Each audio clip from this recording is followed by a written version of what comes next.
Македонските и албанските институции ќе ја зајакнуваат координацијата за воспоставување на потврсти преговарачки структури за европска интеграција.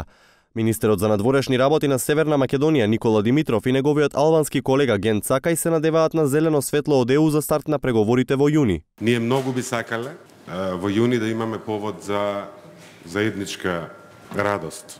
Разговаравме и за соработка во други полиња, пред се во контекст на коридорот 8 за инфраструктурно, патно и енергетско поврзување. Република Северна Македонија не е само една соседна земја, наметната од случајни географски околности, туку една земја пријател и стратешки партнер со која што односите ги градиме преку конструктивен диалог и ефективната соработка. Сепак земјите членки не даваат ниту розова, ниту сива слика за датумот во јуни. За време на вчерашната посета во земјава, француската министерка за европски прашања Натали Лоазо потенцираше дека останува да се изоди реформскиот пат, особено во делот на правосудството.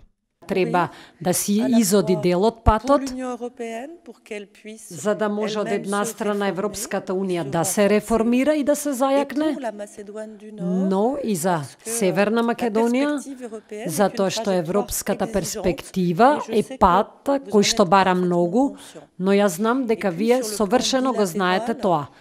Лоазо се сретна и со спикерот Джафери, кому од името на Франција му упати честитки за улогата на собранието при гласањето на Преспанскиот договор. Тој пак деновиве е во фокусот на јавноста откако ја прекина расправата за одземање на имунитетот на Трајко Велјановски. Дебатата се води во насока дали Джафери со оваа постапка го спаси од прогон поранешниот коалициски партнер. Зависи од кој аспект го гледате. Значи, ако ги гледате постапките, односно процедурите кои ги објасни председател на собранието, он ја префрлува вината на некои технички пропусти на друг, а не од негова страна. Ако ги гледате оправдувањата од председателот на Комисијата за имунитетни прашања, он ја префрлува на друга адреса, сепак на повидок е некоја комбинација која што во овој момент не можеме да ја дешифрираме до крај.